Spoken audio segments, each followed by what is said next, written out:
Russia చమురు కొనుగోళ్ల విషయంలో భారత్పై విధించిన టారిఫ్లతో రష్యాకు పెద్ద దెబ్బ తగిలిందని అమెరికా అధ్యక్షుడు డొనాల్డ్ ట్రంప్ పేర్కొన్నారు. ప్రస్తుతం రష్యా ఆర్థిక వ్యవస్థ క్షీణ దశలో ఉంది అని వ్యాఖ్యానించారు. సోమవారం ఆయన వైట్ హౌస్ లో మీడియాతో మాట్లాడారు. రష్యా ఒక పెద్ద దేశమని, ఎంతో పురోగమించే సామర్థ్యం దానికి ఉంది అన్నారు. ఆ దేశం పునర్నిర్మాణంపై దృష్టి సారించుకోవాల్సి ఉంది అన్నారు. ఇప్పుడైతే రష్యా పరిస్థితి బాగోలేదని, అమెరికా ఆంక్షలే దానికి కారణమని చెప్పారు. రష్యా నుంచి భారీగా చమురు కొనుగోలు చేస్తున్నందుకు భారత్పై 50% సుంకాలు విధించామని, అది రష్యాకు పెద్ద దెబ్బ అని ట్రంప్ పేర్కొన్నారు. శుక్రవారం అలాస్కాలో రష్యా అధ్యక్షుడు పుతిన్తో సమావేశం కానున్నట్లు తెలియజేశారు.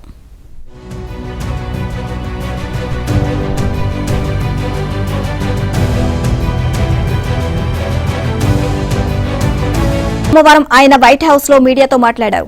రష్యా ఒక పెద్ద దేశమని, ఎంతో పురోగమించే సామర్థ్యం దానికి ఉంది అన్నారు. ఆ దేశం పునర్నిర్మాణంపై దృష్టి సారించుకోవాల్సి ఉంది అన్నారు. ఇప్పుడైతే రష్యా పరిస్థితి బాగోలేదని, అమెరికా ఆంక్షలే దానికి కారణమని చెప్పారు. రష్యా నుంచి భారీగా చమురు కొనుగోలు చేస్తున్నందుకు భారత్పై 50% సుంకాలు విధించామని, అది రష్యాకు పెద్ద దెబ్బ అని ట్రంప్ పేర్కొన్నారు. శుక్రవారం అలాస్కాలో రష్యా అధ్యక్షుడు పుతిన్తో సమావేశం కానున్నట్లు తెలియజేశారు.